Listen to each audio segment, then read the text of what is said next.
Buen día, profesora. El tema de nuestro artículo vendría a ser las nuevas perspectivas de la fisioterapia en cuanto a la funcionalidad y la plasticidad neuronal en el paciente con accidente cerebrovascular.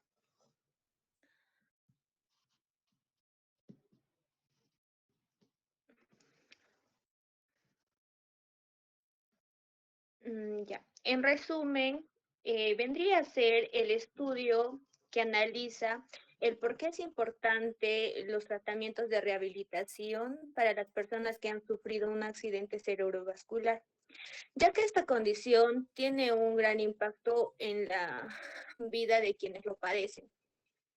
Mayormente se destaca la neuroplasticidad, que vendría a ser la capacidad del cerebro para adaptarse y organizarse. Es fundamental en la recuperación tras enfermedades como el Parkinson, el ACV o el Alzheimer.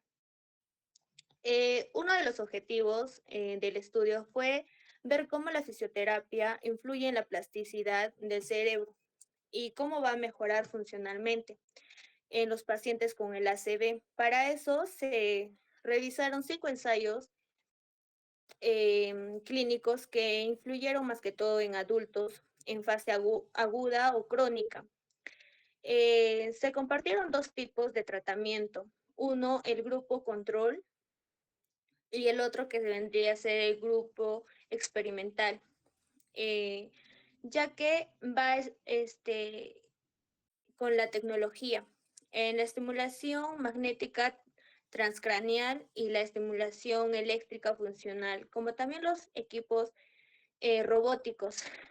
La fisioterapia solo mayormente tiene la funcionalidad del paciente, como por ejemplo moverse, mejorar también, incluso después de 6 meses de rehabilitación, pero no mejora por sí sola la neuroplasticidad. Sin embargo, se combina con la tecnología, como ya lo he mencionado. Se mejora tanto la funcionalidad como la neuroplasticidad en algunos casos. Para ello también se necesitan más estudios para confirmar estos hallazgos, pero combinar la fisioterapia con la tecnología avanzada para estos tiempos parece más efectivo.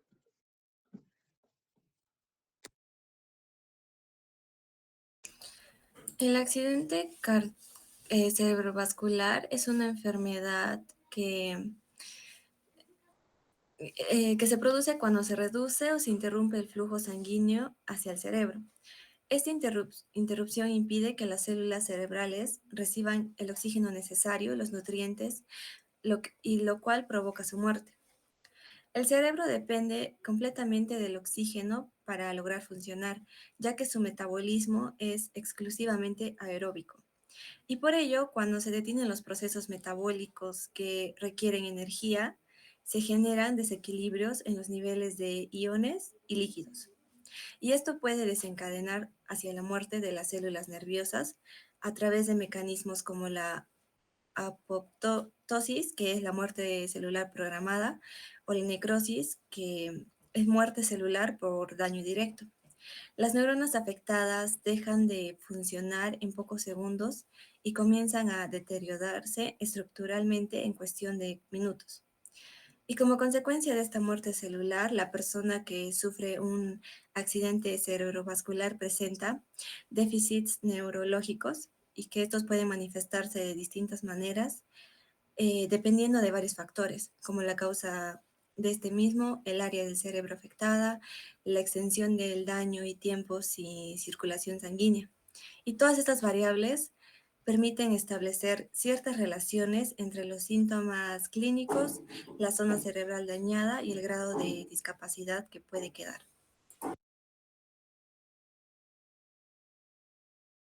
Como primer objetivo, tenemos la plasticidad neuronal y su implicación en la recuperación post-accidente cerebro.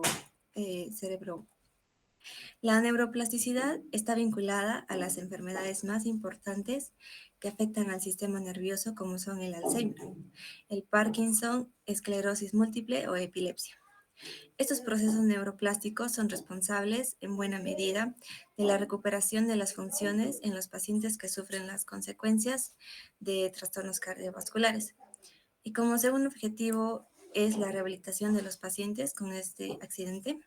Y su finalidad es evitar complicaciones y conseguir la máxima capacidad funcional para facilitar la independencia y reintegración en el entorno familiar, social y laboral.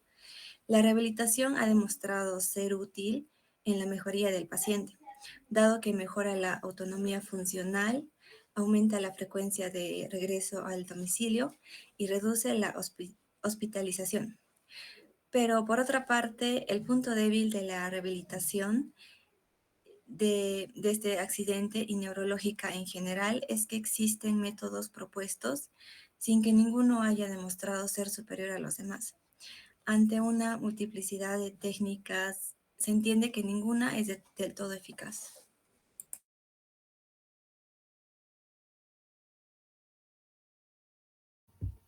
Ya, en materiales y métodos, esto se basa en la revisión sistemática, en la cual a través de la fisioterapia vemos cómo influye en la plasticidad neuronal.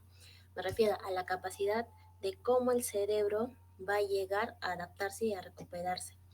En funcionalidad, los adultos, más que todo basamos en los adultos mayores de 18 años, que han sufrido un accidente cerebrovascular, conocido como el ACV, ya sea tipo isquémico o hemorrágico. ¿Qué estudios se incluyeron? Tenemos los ensayos clínicos que tratarán el accidente cerebrovascular en adultos, así como estudios que medirán su neuroplasticidad con más métodos objetivos. ¿Qué estudios se excluyeron? Investigaciones enfocadas en logopedia, psicología o visión. Estos estudios se usarán medicamentos para ver cómo va induciendo a la neuroplasticidad. Artículos sin pruebas objetivas de cambios cerebrales o ya sean funcionales. ¿Dónde se buscó la información? Tenemos tres, en PubMed, en Pedro y en SciStudent. En PUB se usaron más que todas las palabras claves, ya sea relacionada con la fisioterapia. En Pedro se encontraron 5 artículos, pero ninguno es que digamos tan objetivo. Y en Science Indeed se encontraron más de 1.492 artículos, pero tampoco fueron digamos muy adecuados. Evaluación de calidad. Se utilizó la escala del Pedro máxima que tiene de puntaje de 10 puntos para valorar la calidad de los estudios. El primer criterio que se utilizó es cuánto mide en el estudio y si es aplicable en la vida real. Los criterios son de 2 al 9, ya que llegan a evaluar cómo se realizaron el estudio. Y los últimos dos criterios, del 10 a 11, la calidad del análisis estadístico que nos va a dar. La valoración funcionalidad. ¿Ya? Ya. Se van a describir las escalas y los test, más que todo los test, para llegar a evaluar la funcionalidad motora en los pacientes con secuelas del ACV, accidente cerebrovascular. Tenemos el Wolf Motor Function Test, mide el tiempo y la calidad del movimiento, mientras que el Fugmeyer, el FM, evalúa la movilidad del brazo. El Action Research Arm Test, el conocido como ARAT, y el NIES analizan funciones ya motoras y neurológicas. En la escala del ranking modifica y el Stroke Impact Scale, conocida como el CIS, evalúan el nivel de independencia. El Time Angle Test, el TU, y el Birch Balance Scale miden la movilidad y el equilibrio que va teniendo. Y final tenemos al Box and Block Test, que evalúa la destreza manual. En la valoración de la neuroplasticidad tenemos dos técnicas, que es el MT, que es estimulación magnética transcranial, y el REMF, que es resonancia magnética funcional. En la MT usan campos magnéticos para inducir corrientes electrónicas hacia el cerebro, provocando contracciones musculares mediante el MG. El MG es electromiografía. Ventajas que en el MT estimular o ya llegar a partes más específicas. La desventaja es que es temporal y no es apta para todos los pacientes, ya sean con los que tienen marcapasos, más que todo. Resonancia magnética funcional. Mide la actividad cerebral tras un flujo sanguíneo, creando mapas de actividades neuronales. Ventaja es para alta presión en la parte más localizada de las funciones cerebrales, y una desventaja es muy costosa y es una sesión muy larga que requiere de inmovilidad y de paso no es accesible para todos.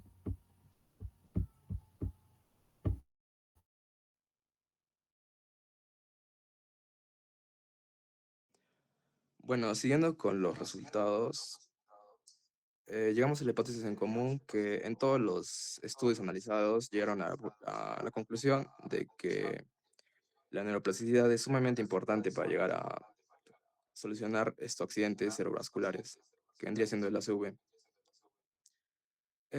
Bueno, como ya explicó, el ACV es cuando los vasos sanguíneos llegan a tener una obstrucción o llegan a ser dañados, y esto hace que el oxígeno no llegue el oxígeno y nutrientes no llegue a la parte afectada del cerebro. En los métodos de evaluación tenemos que se usaron técnicas de imagen cerebral como el EMT y RMF, que ayudan a medir las pruebas funcionales y recuperación motora. En el rol de la fisioterapia, llegaron a la conclusión de que la fisioterapia llega a tener no es tan importante como la neuroplasticidad, pero sí llega a tener un punto de ayuda. En la intervención comparada, llegaron a las técnicas que ayudan a la estimulación de la neuroplasticidad, como pueden ser la estimulación magnética transcraneal, los dispositivos de movimiento en espejo, el exoesqueleto robótico y la estimulación eléctrica funcional combinada con ejercicios activos de extremidad superior. Bueno, la conclusión que llegamos en los resultados fue que todas las técnicas buscan aumentar la actividad cortical y del hemisferio afectado, promover la neuroplasticidad y como resultado mejorar la funcionalidad motora de los pacientes tras el ACV. Poniendo un ejemplo en esta parte de los resultados, la neuroplasticidad, como ya se habló también, es que trata de hacer que las neuronas se reorganicen y se adapten a la parte afectada. Como por ejemplo, puede ser que una persona llegue a tener el brazo afectado y no pueda moverlo por un problema de ACV. Esto quiere decir que la parte afectada que hace que los movimientos voluntarios es el lóbulo frontal. Más específicamente vendría siendo el área prefrontal. Y bueno, lo que busca la neuroplasticidad es que las demás partes del cerebro, las neuronas del cerebro, se adapten a la parte afectada y esta pueda volver a funcionar normalmente. Bueno, en los casos no se llegan a tener resultados tan favorables, pero sí se llegan a tener resultados como el movimiento. Y bueno, ese sería el objetivo de los resultados.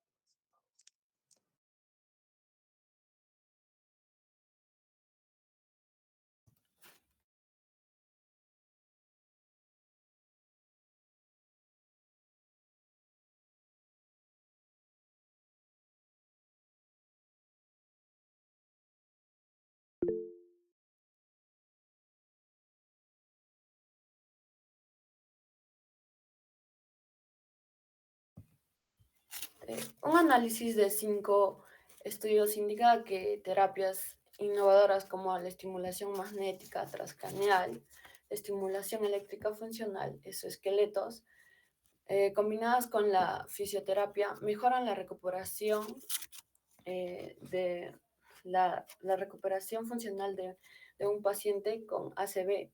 ¿Qué es ACV? Con accidente cerebrovascular. Potenciando la neuroplasticidad. Aunque promotores se requieren a más estudios amplios para confirmar los beneficios y superar las limitaciones metodológicas con muestras pequeñas y la heterogeneidad de pacientes.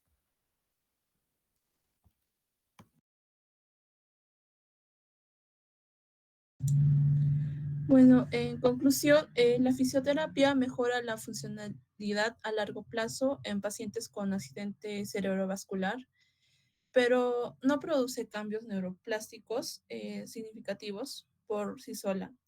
Las terapias combinadas como la estimulación magnética transcraneal o la eléctrica funcional junto con la fisioterapia son más efectivas para lograr reorganizar el cortical y mejorar sostenidos. También, aunque las intervenciones como terapias por restricción del movimiento o el uso de exoesqueléticos robóticos también muestran beneficios. Se necesitan más estudios para confirmar su eficacia. Las terapias combinadas también destacan por su potencial para generar cambios relevantes en el sistema nervioso central y periférico. Gracias.